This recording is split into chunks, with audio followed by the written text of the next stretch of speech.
का महाराज एक दिन में नहीं बैठ सकते, घर में बहुत काम है। तदर्थम वा, यदि एक दिन नहीं सुन सकते तो आधा दिन सुन लीजिए।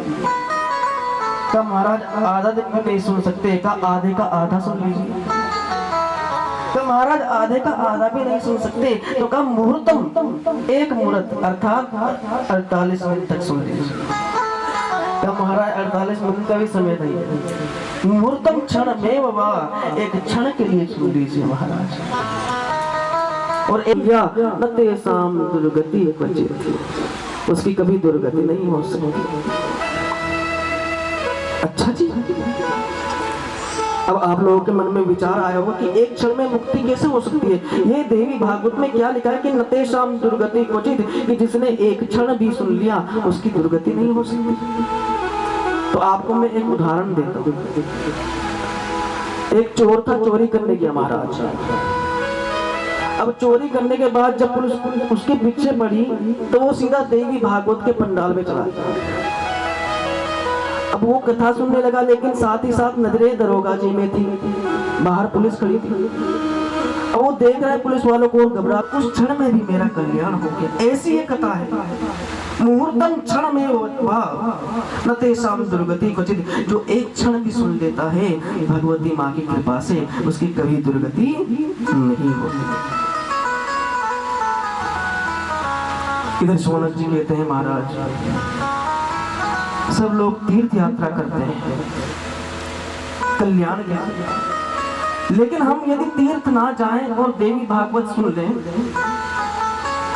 यदि तीर्थ का सेवन ना करें और देवी भागवत की कथा सुन लें, तो क्या हमारा कल्याण हो जाएगा? तो सूत जी महाराज कहते हैं कि तथा न गंगा न गया अतिशद्यो बदरी वनम नो यथा ही देवी मख एष विप्रा। तथा न गंगा न गया न काशी, जो कभी गंगा नहीं गया हो, जो कभी काशी नहीं गया हो। न नैमिषम नो मथुरा न पुष्करम, जो कभी नैमिषारण्य मथुरा पुष्कर आदि नहीं गया हो। पुनाति सत्यो बद्री वनमनो, और जो कभी बद्रीनाथ केदारनाथ गंगोत्री यमुनोत्री ना गया। यथा ही देवी मख एष विप्रा, कहते हैं जब हमारे यहाँ ये देवी भागवत महापुराण होती है तो समस्त तीर्थ महाराज हमारे इस भागवत में ही आकर विराजमान हो जाते हैं। ये इसे देवी भागवत की महिमा है। इधर शोनकाद ऋषि सूत जी महाराज जी से कहते हैं, महाराज आप हमें इस कथा की महिमा सुनाइए, क्योंकि जाने बिनु नहीं होई प्रतीति, और बिना प्रतीति होई नहीं प्रीति। जब तक हम इसके बारे में जानेंगे नहीं, तब तक हमको कैसे पता चल सकता है कि ये देवी भागवत है क्या। तो इधर सूत जी महाराज कहते हैं कि सत्राजीर भोजवंशयो द्वारवत्यां सुखं वसन, सूर्यस्य आराधने युक्तो भक्तस्य परमः शका। एक सत्राजित नाम का राजा था, भगवान सूर्य का परम भक्त था, और सूर्य की सेवा करते करते भगवान सूर्य ने उसको एक मणि दी थी, जिस मणि का नाम था श्यमंतक। आज वो उस मणि को धारण करके भगवान श्री कृष्ण की सभा में पहुंचे। अब महाराज जैसे ही सभा में पहुंचे तो जितने भी द्वारपाल थे भगवान श्री कृष्ण के, कहने लगे लगता है साक्षात भगवान सूर्य आ रहे हैं। अब जैसे भगवान श्री कृष्ण के कानों में बात पहुंची, भगवान श्री कृष्ण कहने लगे सविता ने भो बाला, ये सविता नहीं ये सत्राजीत है। सत्राजीत ने अपने राज्य में घोषणा कर दी कि ये सब कार्य श्री कृष्ण ने किया। आज भगवान श्री कृष्ण को मिथ्या कलंक लगा दिया महाराज सत्राजीत राजा। भगवान श्री कृष्ण अपने गुरुदेव के पास गए, गर्गाचार्य जी से पूछा, गुरुदेव मैंने ऐसा कौन सा कार्य किया था जो आज मुझे ये कलंक लगा। तो भगवान श्री कृष्ण के गुरु कहने लगे कि तुमने ज्योत का चंद्रमा देखा था, उसका परिमार्जन करने के लिए तुमको वो मणि लानी पड़ेगी। आज भगवान श्री कृष्ण अपने सैनिकों के साथ महाराज जैसे ही प्रसेन को ढूंढने गए, इधर जा रहे थे, वन में देखा तो प्रसेन मरा हुआ है महाराज। मणि ढूंढी, मणि कहीं मिली नहीं। अब देखा तो प्रसेन के बगल में शेर के चरण चिन्ह है। उन चरण चिन्हों का आश्रय लेते लेते भगवान श्री कृष्ण जैसे सिंह के पास पहुंचे तो वहां पर सिंह भी मरा हुआ। अब जैसे ही सिंह के पास देखा तो वहां जामवंत जी के चरणों के निशान थे। उन चरणों का आश्रय लेते लेते भगवान सीधा एक गुफा में प्रवेश हो गए। जैसे ही गुफा में प्रवेश हुए भगवान श्री कृष्ण अपने सैनिकों से कहा, देखो तुम मेरी प्रतीक्षा करना और मैं जल्दी आ जाऊंगा। इधर भगवान ने जैसे ही कहा तो द्वारकावासी तो भगवान की महिमा को जानते ही थे, जिन्होंने जन्म लेते ही पूतना को मार दिया, शक्तासुर को मार दे, त्रिनावर्त को, उनका कौन क्या बिगाड़ सकता है। लेकिन जब युद्ध करते करते महाराज 12 दिन हो गए, युद्ध का कोई परिणाम नहीं निकला। इधर द्वारकावासी ने मन में विचार किया, ना जाने हमारे कन्हैया के जीवन में संकट आ गया, और दौड़े दौड़े दौड़े दौड़े महाराज वसुदेव जी के पास पहुंचे। वसुदेव जी महाराज जी को जैसे ही पता चला कि मेरा कृष्ण जंगल में गया मणि ढूंढने और वहां पर एक गुफा में प्रवेश हो गया और 12 दिन से घर नहीं आया, तो भगवान श्री कृष्ण के वियोग में वसुदेव जी को कष्ट हुआ। अब इतना कष्ट हुआ महाराज कि वसुदेव जी आज एकांत में बैठे हुए थे।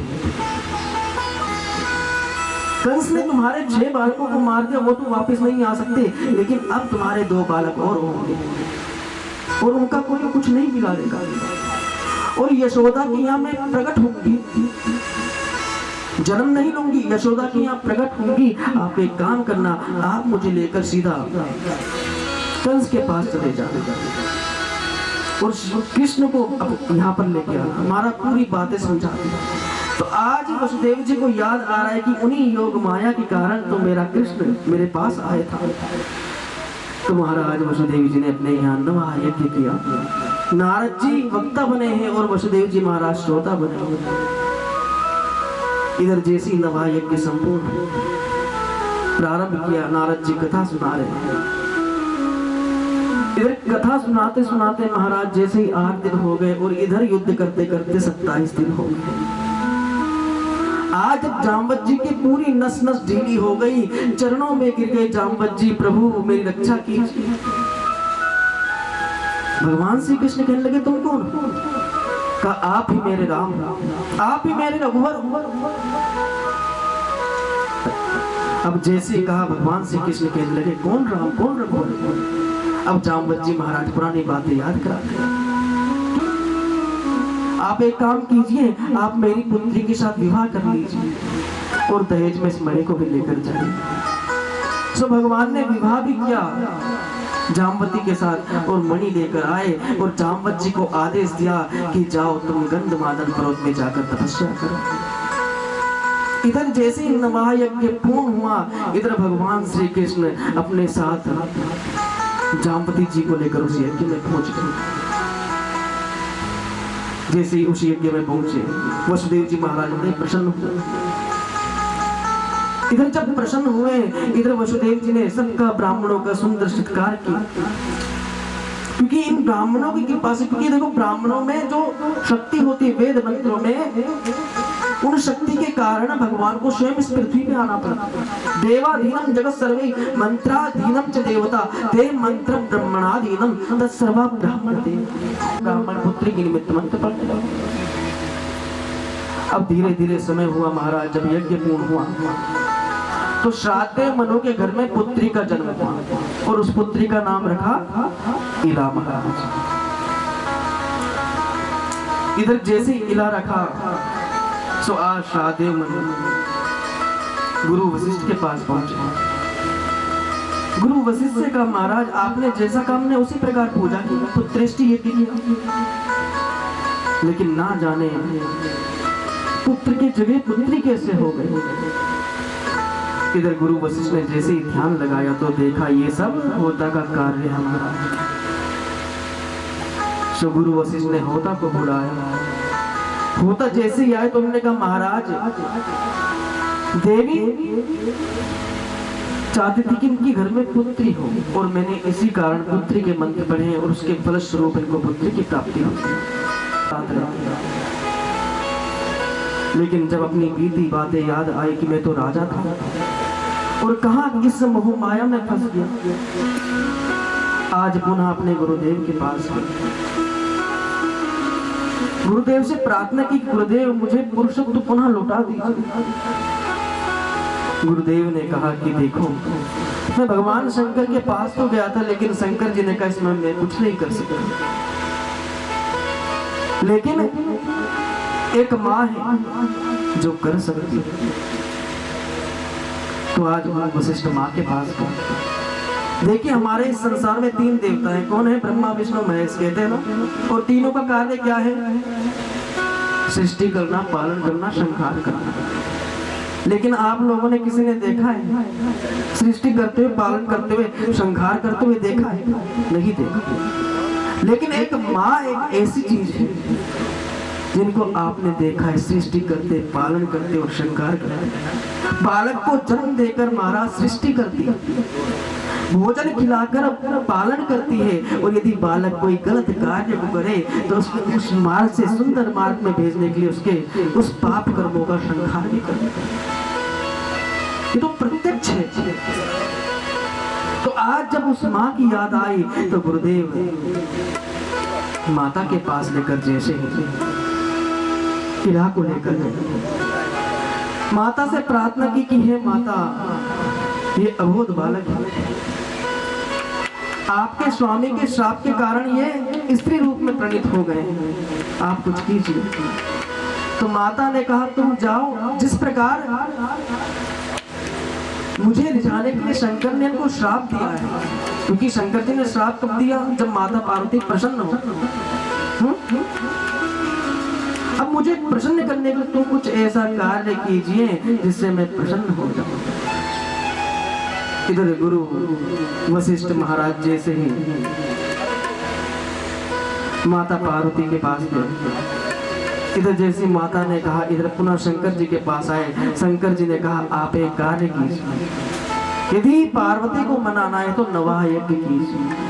प्रवेश करेंगे अभी कुछ क्षण भगवान नाम संकीर्तन, तत्पश्चात आप श्रीमद् भागवत महापुराण की कथा सुनेंगे। बोलिए भगवती मैया की जय, श्रीमद् देवी भागवत महापुराण की जय।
केल कीरे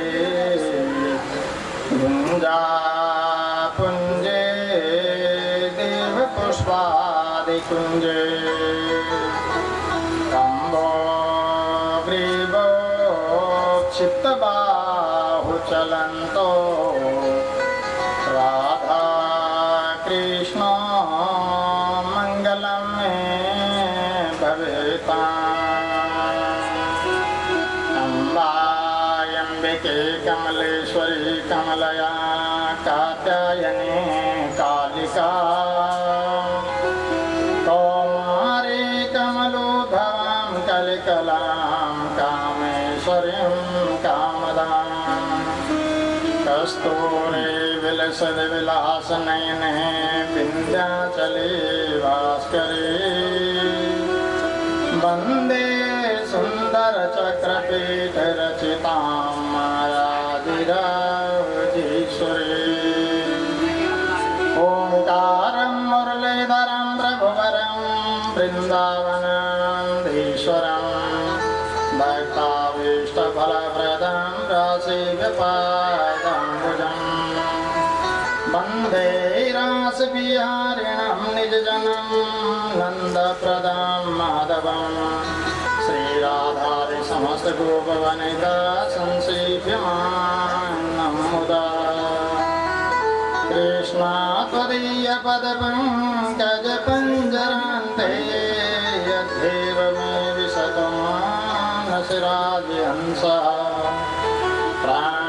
प्राणप्रयाणसमये भवात् पित्ते गन्धावरोदनविदो स्मरणं कुतस्ते नो मे देवी प्रभवपुषे तडितम्बराया गुञ्जावतंस परिप्रीक्षलसन्मुखाय वन्यास्रजे कवलवेत्रविश्वानवेणो लक्ष्मण श्रिये मृदपते पशुपाङ्गजाय नमः शिवाभ्यां नवयौवनाभ्यां परस्पराश्लिष्टवपुधराभ्यां नगेन्द्रकन्या वृषकेतनाभ्यां नमो नमः शङ्करपार्वतीभ्यां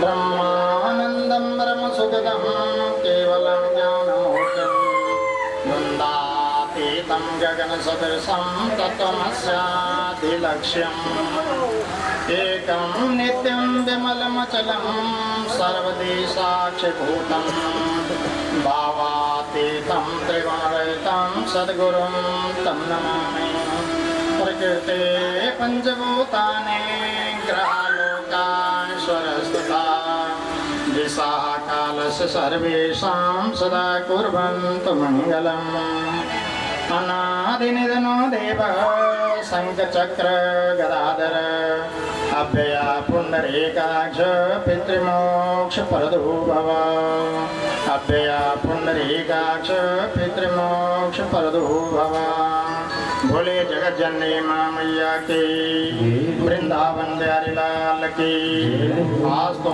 शंकर भगवान की भोले इष्ट देवताओं की पितृदेवताओं की श्रीमद् भागवत महापुराण की श्रीमद् देवी भागवत महापुराण की पवन पुत्र हनुमान की सत्य सनातन धर्म की गोविंद जय जय गोपाल जय जय गोविंद जय जय गोपाल जय जय गोविंद जय जय गोपाल जय जय हरे गोविंद जय जय राधा रमण हरि गोविंद जय जय राधा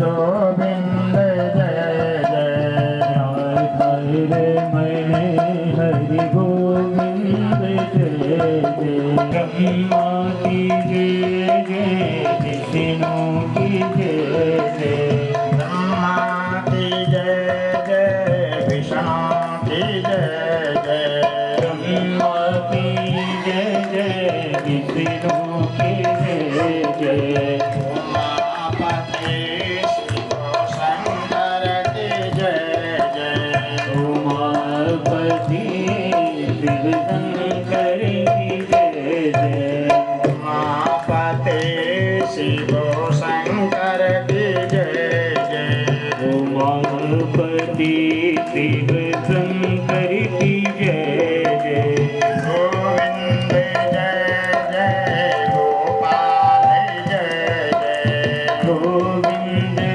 जय जय गोपाल जय जय गोविंद जय जय गोपाल जय जय आधारमण हरि गोविंद जय जय हरि गोविंद जय जय गोविंद जय जय गोपाल जय जय गोविंद जय जय गोपाल जय जय गोविंद जय जय गोपाल जय जय गोविंद जय जय गोपाल जय जय राधारमण हरे गोविंद जय जय हरि गोविंद जय जय राधारमण हरे गोविंद जय जय हरि गोविंद जय जय रामा की जय जय श्यामा की जय जय रामा की जय जय श्यामा की जय जय रामा की जय जय श्यामा की जय जय रामा की जय जय श्यामा की जय जय दशरथ कुंवर चारों भाइयों की जय राम कृष्ण की जय जय राधा की जय जय कृष्ण की जय जय राधा की जय जय कृष्ण की जय जय राधा की जय जय कृष्ण की जय जय राधा की जय जय कृष्ण बलदेव दोनों जय जय कृष्ण बलदेव दोनों भाइयों की जय जय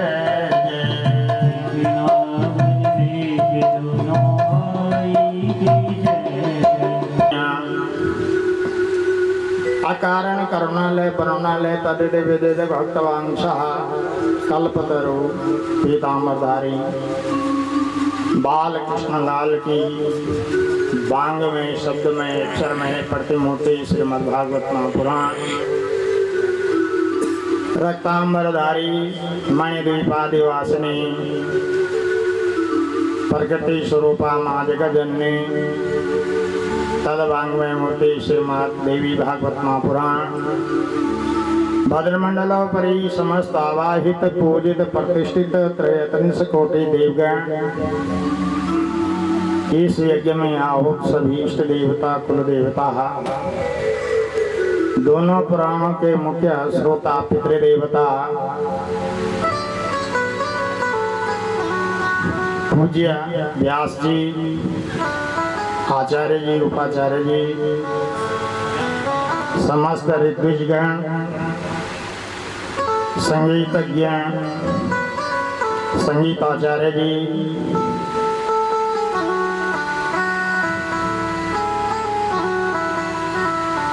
समस्त इस यज्ञ के कर्ता यजमान परिवार भक्तिमती माताओं बहनों भाइयों बुजुर्गों भगवत कथा प्रेमी सज्जनों परम शांति संतोष के साथ में सांगोपांग विधि के द्वारा यो ज्ञान यज्ञ निर्विघ्नतया जोशी परिवार राकेश प्रसाद जी प्रकाश स्वरूप उनके प्रांगण में ये ज्ञान यज्ञ पितरों के आशीर्वाद से हो रहा है। इसमें उपस्थित सभी नाते रिश्तेदार, देव ध्यानता, मातृशक्ति, सभी बंधु बांधव सबकी सब प्रेरणा से, पितरों के आशीर्वाद से और अपने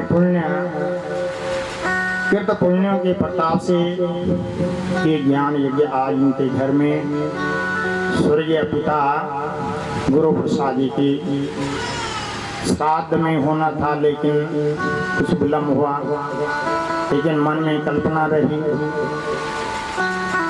इसलिए आज ये दोनों पुराणों की कथा प्रांगण में हो रही है। दोनों पुराणों के मूल पाठ और जो समय मिला उसके अनुसार हम कथा आपको सुनाएंगे।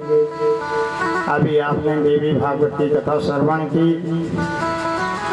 देखो, हमेशा प्रकृति पुरुषात्मक मिदम जगत, ये संसार प्रकृति पुरुषात्मक है। और ब्रह्मा जी के लिए कहा कि महाराज सुखदेव जी ने हमको भागवत रूपी अमृत नहीं पिलाया, क्या कारण है, क्या इसकी महत्ता है? तो ब्रह्मा जी ने तराजू लगाया, एक पलड़े में भागवत को रखा, दूसरे पलड़े में सारे साधन रख दिए, व्रत जप तप नियम सब कुछ रख दिए। ब्रह्मा जब सब देखते रह गए, सब देवता बड़े चिंतित हो गए। धन्य भागवती बात, धन्य है इस भागवत की कथा के लिए। इस प्रकार की ये भागवत की कथा है सज्जनों। तो इसमें भक्ति और ज्ञान वैराग्य का प्रसंग आता है।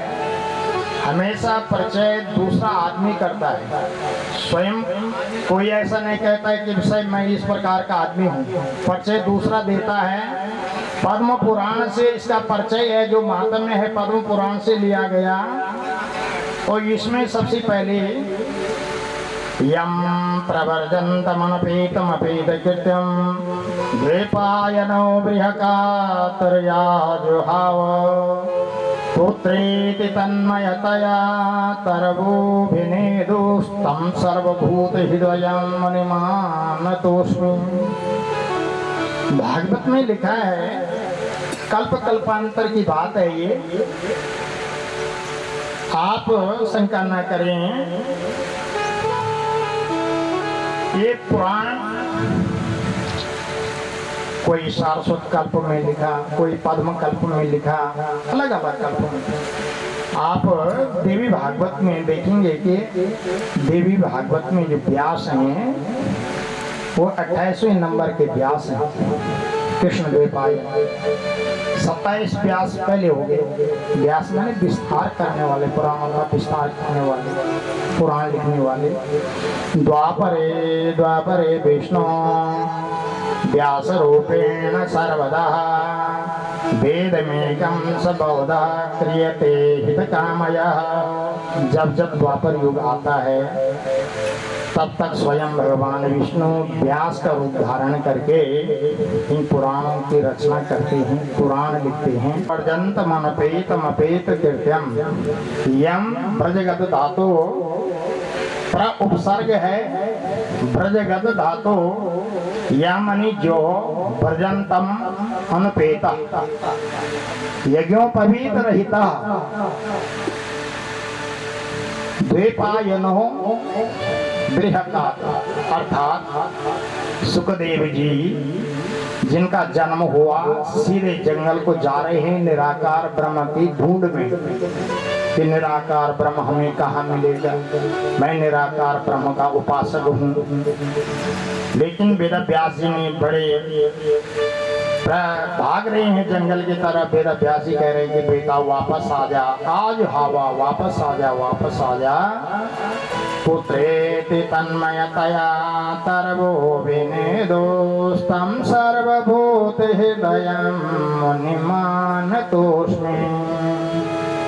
कनक कपिशम वैजयंतीं च मालां, वैजयंती माला उनकी धारण कर रखी है, पीले वस्त्र हैं, गोप वृंद है, ऐसा उनका पहनावा है और ग्वाल बालों के साथ वो रहते हैं, ऐसे हमारे भगवान हैं। तो सुखदेव जी जब इस प्रकार से सुखदेव जी ने श्रवण किया वेद व्यास जी के शिष्यों से, तो विचार किया तो ये निराकार ब्रह्म की ढूंढ करनी बड़ी कठिन है, इसलिए साकार की हम उपासना करें। और उसके बाद वापस आ गए तो उन्होंने भागवत का अध्ययन किया। जन्मांतर भवेत पुण्य, एक जन्म तक नहीं बल्कि सुखदेव जी ने वेद व्यास जी से भागवत की कथा भागवत श्रवण की, राधा जी से भी भागवत श्रवण की और अमरकंटक की अमर कथा भगवान शंकर ने पार्वती जी को सुना रहे थे। पार्वती जी को नींद आ गई तो इतने में उसके बाद वह कथा सुखदेव जी ने पक्षी के रूप में श्रवण की। तो 3 जन्मों तक भागवत की कथा सुखदेव जी ने श्रवण की। और इस प्रकार के सुखदेव जी का वर्णन तो इधर से नैमिषारण्य तीर्थ में सौनक आदि 88,000 ऋषि सूत जी से प्रश्न करते हैं कि हे महाराज सूत जी, पुराण तो हमने बहुत श्रवण कर लिए, लेकिन आप हमको जो सार है तत्व है उसको आप श्रवण कराएं। यह घोरे कलो प्राते जीवश्चा श्रुतां गतः क्लेश क्लांत सतसेव शोधने किं परायणम्। हे महाराज, यह घोरे कलो प्राते, इस घोर कलकाल में कलयुग आ गया, घोर कलयुग आ गया और सबकी मति बुद्धि मंद पड़ रही है, कमजोर बुद्धि हो रही है। तो असुरताम गता, सब लोग असुरता की ओर जा रहे हैं, किसी के अंदर भक्ति नहीं दिख रही है। शोधने किं परायणम श्रेयसाम, तो इनके लिए आप जो है पावन से पावन और श्रेय से श्रेय और कृष्ण प्राप्त करने का जो साधन है तद बदाधुना, उस साधन को आप बतलाएं। त्यागी बाबा लेकिन बहुत बड़ा बंगला बना हुआ है न, ऐसे ऐसे बाबा सब परिग्रह तरुणे प्रभुतागे श्यालको बुद्धिदायक। घर घर में मैंने स्त्री का प्रभुत्व देखा है, स्त्री का प्रभुत्व देखा। तो हमारी सरकार भी क्या कर रही है, कार्ड भी स्त्री के नाम पे, सब कुछ स्त्री के नाम पे, रजिस्ट्री भी स्त्री के नाम पे न? तो इसलिए तरुणी प्रभुता के हे श्यालको बुद्धिदायका, स्त्रियों का प्रभुत्व घर में होगा। श्यालको बुद्धिदायका बोले बुद्धि देने वाले सलाहकार पत्नी के भाईचारा या कि कहीं वह स्त्री मुझे डांट न दे कि स्त्रियों के बीच में आना पुरुषों का कोई काम नहीं है, इसलिए मैं चुप हो गया। और फिर मैं वहां से लौट रहा था तो बालोवाच, तब तक उस स्त्री ने क्या कहा, भो भो साधो क्षणं तिष्ठ मचिंता मपिनाशय दर्शनम तव लोकस्य सर्वथा गहरम परम। हे साधु, आप क्षण भर के लिए रुकिए और मेरा जो कष्ट है उसको आप दूर करिए, क्योंकि साधुओं का दर्शन सारे अघ कहते हैं पापों का नाश करने वाला होता है।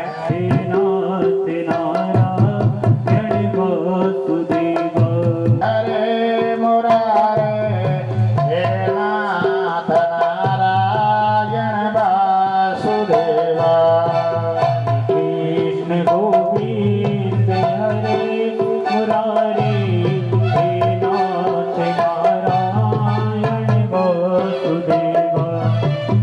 कृष्ण मेरी प्रार्थना है, कृष्ण मेरी यह प्रार्थना है, बोलो न मैं नाम कभी तुम्हारा, भूलू न मैं नाम कभी तुम्हारा, भूलो न मैं नाम कभी तुम्हारा, भूलू न मैं नाम कभी तुम्हारा।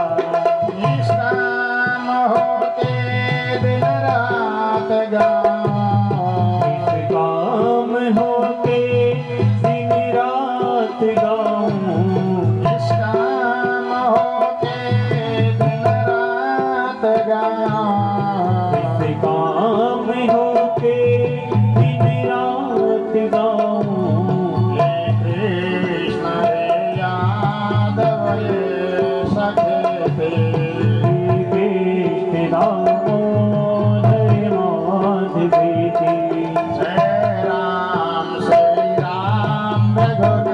नंदन ते राम रघुनंदन ते राम श्री राम रघुनंदन ते। तो इस प्रकार से भक्ति नृत्य कर कौन स्त्री है तो सब मना कर रहे हैं कि भाई ये अपरिचित है। तो किसी ने पूछा कि आपका परिचय, उसने कहा कि मेरा नाम भक्ति है और ये मेरे बालक हैं ज्ञान और वैराग्य। ये काल के योग से जर्जर अवस्था को प्राप्त हो गए थे, वृद्ध अवस्था को प्राप्त। इनके कानों में भागवत के श्लोक पढ़े और इनकी जरा अवस्था छूट के ये जवान बन गए। तो इसलिए सज्जनों भक्ति शब्द जो है, भक्ति भज सेवायाम धातु से किन प्रत्यय बनने पर भक्ति शब्द बनता है। भक्ति का अर्थ है यदि भक्ति हमारी जवान है तो ज्ञान और वैराग्य वृद्ध है। सुख नहीं वो साधन जन्य सुख कहा कि उससे हम सुखी नहीं रह सकते। साधन जन्य सुख स्वयं सिद्ध सुख जो आनंद है, स्वयं सिद्ध आनंद, उसी से हम सुखी रह सकते हैं। और उसके लिए हमें क्या करना पड़ेगा? उसके लिए हमें सत्संग में जाना पड़ेगा, सत्संग सुनना पड़ेगा, भगवान की भक्ति करनी पड़ेगी। और भक्ति के द्वारा ज्ञानम प्रजायते, ज्ञान की तब हमें प्राप्ति होगी। तो ब्रह्म सत्यम जगत मिथ्यम, ब्रह्म ही सत्य है, संसार झूठा है। ये ज्ञान जब हमें हो जाएगा तो परमात्मा के प्रति हमारा ध्यान लगेगा। जब ध्यान लगेगा तो हमें आनंद की अनुभूति होगी। सनातन धर्म के गोविंद गोविंद राधे राधे गोविंद गोविंद राधे राधे राधे गोविंद गोविंद राधे गोविंद राधे गोपाल बोलो गोपाल राधे गोविंद राधे बोलो गोपाल राधे गोविंद राधे गोपाल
करुणा तारिकारं भुजगेन्द्रहारं सदा भजेन्द्र विनयानन्दे भवन्मामे धरारविन्दे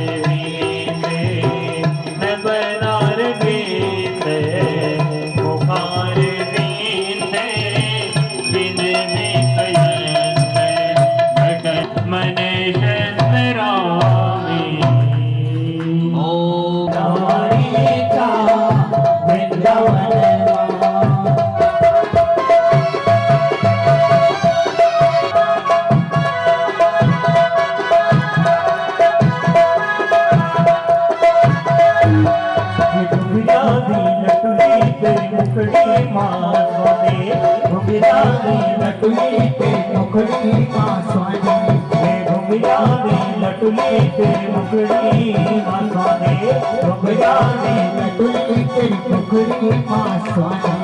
मन मोड़ा बांसुरी पे मन पे भरवाने मन मोड़ा बांसुरी पे मन पे भरवाने मन मोड़ा बांसुरी पे मन पे भरवाने मन मोड़ा बांसुरी पे मन पे भरवाने सच्ची रात रचने जा तेरी राधा बुलानी था वृंदावन माँ रात रचने जा तेरी राधा बुलानी था वृंदावन माँ मेरा राधा बुलानी था वृंदावन माँ मेरा राधा बुलानी था वृंदावन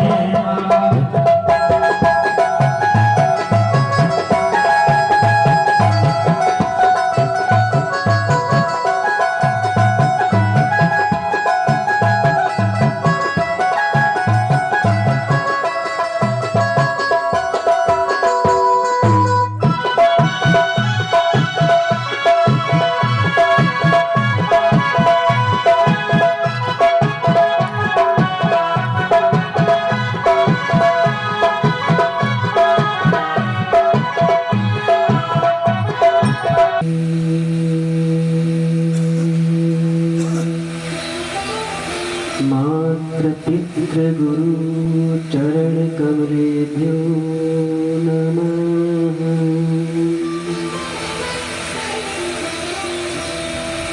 ओम नमः परमहंसाय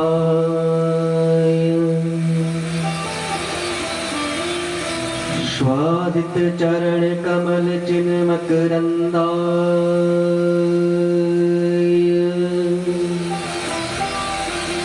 भक्त जन मानस निवासाय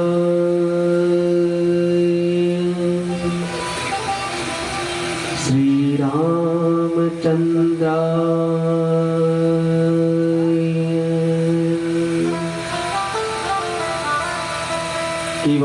इवागीशाय यस्य वदने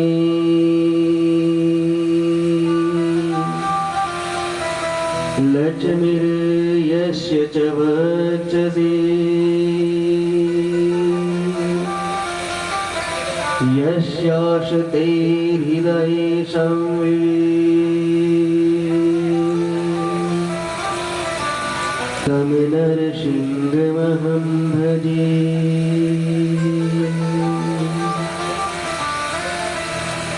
विश्वसर्ग विसर्गादि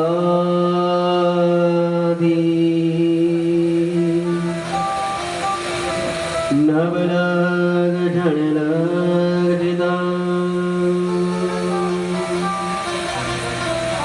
श्री कृष्णाख्यम परम धाम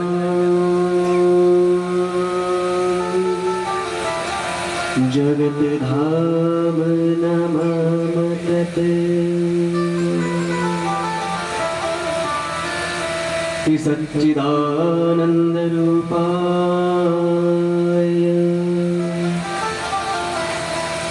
विश्वोत्पत्त्यादि हेतवे तापत्रय विनाशाय गोविंदाय नमो नमः। कि नमः पंकजनाभाय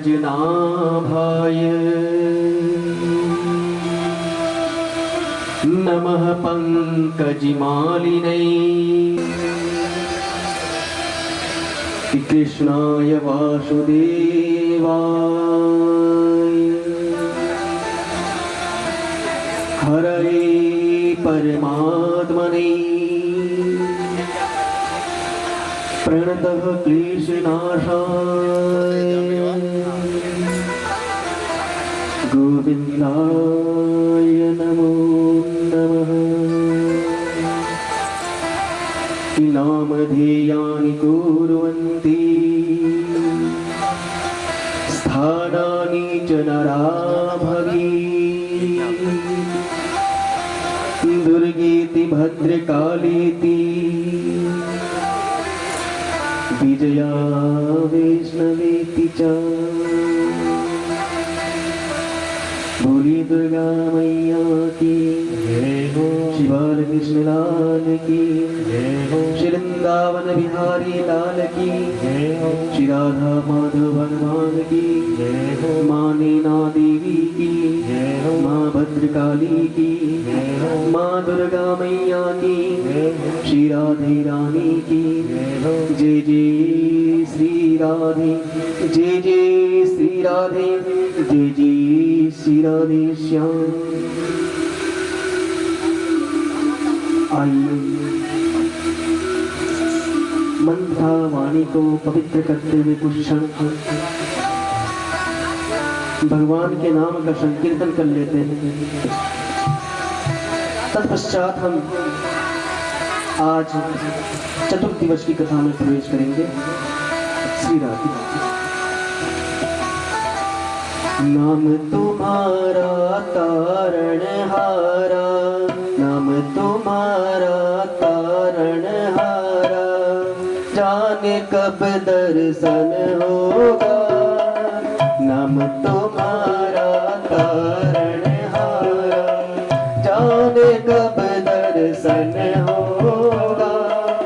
जिसकी रचना इतनी सुंदर, वो कितना सुंदर होगा, वो कितना सुंदर होगा।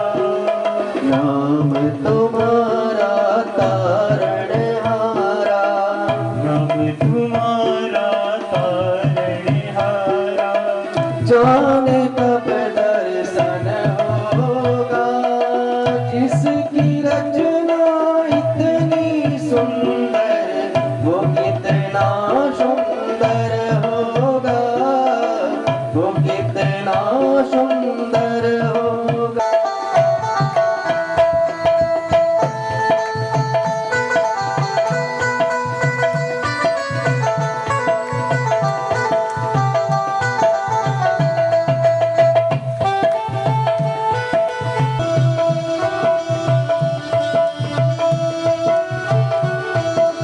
है मां भगवती की, क्या कहते हैं ऋषि मुनि? श्री राधा लगाते हैं सुर नर मुनि जन, अखिल कोटि ब्रह्मांड नायिका सर्वेश्वर सर्वाधिपति मां भगवती के पावन श्री चरणों में प्रणाम करते हुए मां भगवती के दिव्य ग्रंथ श्रीमद् देवी भागवत महापुराण को प्रणाम करते हुए वृज्जनवंदन वृंदावन चंदन यशोदानंदन भगवान श्री बालकृष्ण लाल जी को प्रणाम करते हुए रघुकुल कमल दिवाकर सूर्य शिरोमणि राजा रामचंद्र जी को प्रणाम करते हुए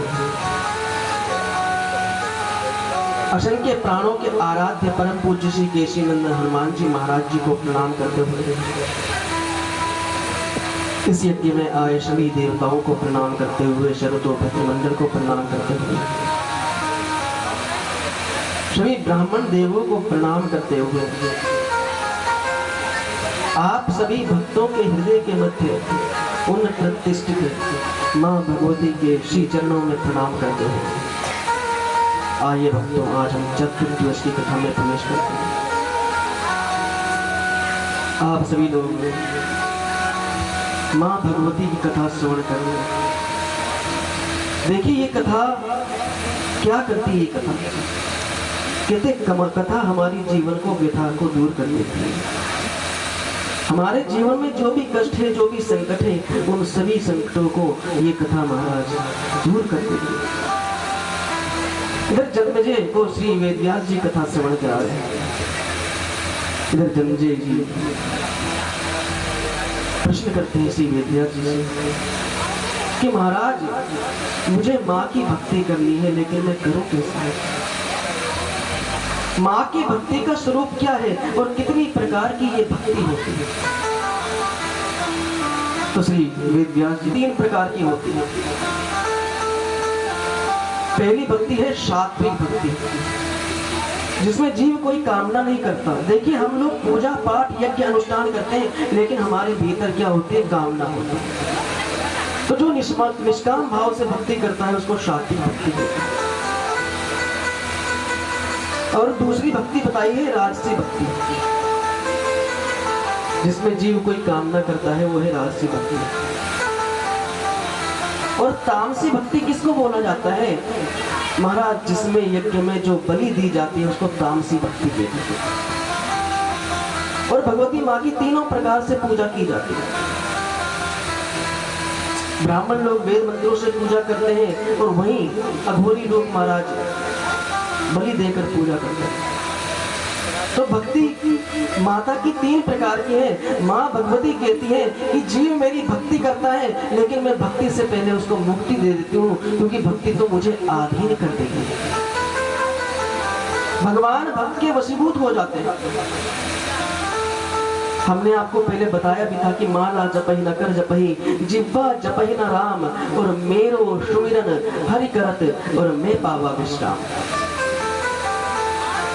जब हम भगवान की निष्काम भाव से भक्ति करते हैं तो कहते हैं भगवान हमारे अधीन हो जाते हैं। ऐसे कितने भक्त हुए जिनके अधीन भगवान हुए महाराज? कहते एक अयोध्या में संत थे, बड़े विलक्षण थे महाराज। उनके पास हजारों की संख्या में शिष्य पढ़ते थे। अब एक दिन क्या हुआ, उनके आश्रम के बाहर एक बालक आया और रोने लगा। गुरुदेव ने जैसे ही देखा तो उस बालक को बुलाया, बेटा मेरे पास आओ, तुम रोते क्यों हो? उस बालक ने कहा गुरुदेव संसार के लोग मुझे पागल कहते हैं। गुरुदेव ने कहा अच्छा ये बताओ तुम्हारे माता पिता कौन है और कहाँ रहते तुम्हारे माता पिता? कहा प्रभु मुझे नहीं पता मेरे माता पिता किधर रहते। गुरुदेव जान गए कि इसके माता पिता कोई भी नहीं है महाराज। और जब पता चला कि माता पिता नहीं है तो गुरुदेव ने, देखो संतों का हृदय कैसा है, संत हृदय नवनीत समाना, संत का हृदय बड़ा कोमल होता है। जब गुरुदेव को पता चला कि इसके माता पिता नहीं है तो उन्होंने उसको आश्रम में शरण दे दिया। आश्रम में बड़ी सुंदर सेवा कर रहा है, शिष्यों के साथ भक्ति करता है। अब महाराज शिष्य उसको पागल पागल बोलते हैं तो उसको कष्ट होता है। एक दिन गुरुदेव ने कहा देखो इसको कोई पागल मत कहना, क्योंकि जो इसमें ये जो यहाँ पर मंदिर है ना आश्रम का, ये इसके माता पिता है।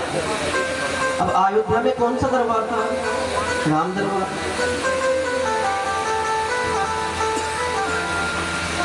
की प्रधानता बता रहे कि भक्ति कैसी होनी चाहिए। तो उसने कहा गुरुदेव आप चिंता मत कीजिए, हम आश्रम को स्वयं देखेंगे।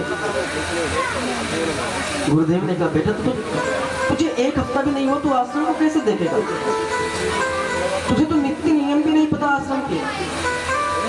उसने कहा गुरुदेव आप मुझे समझा देना और जैसा आप कहोगे मैं उसी प्रकार सेवा करूंगा।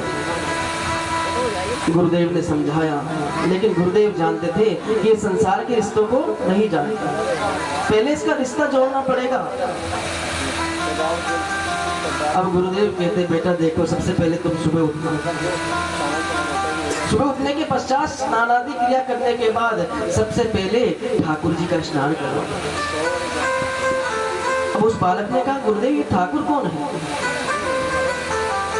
ये भगवान कौन है जिनकी आप बात कर रहे हो? तो गुरुदेव ने कहा, बेटा वो जो राम है ना बीच में, वो तुम्हारे पिता है, और जो उनके वाम भाग में उनकी अर्धांगिनी है ना, वो तुम्हारी माता है, और जो इधर है ना, वो तुम्हारे चाचा लक्ष्मण है, और जो नीचे बैठे हैं ना, वो तुम्हारे भैया हनुमान है।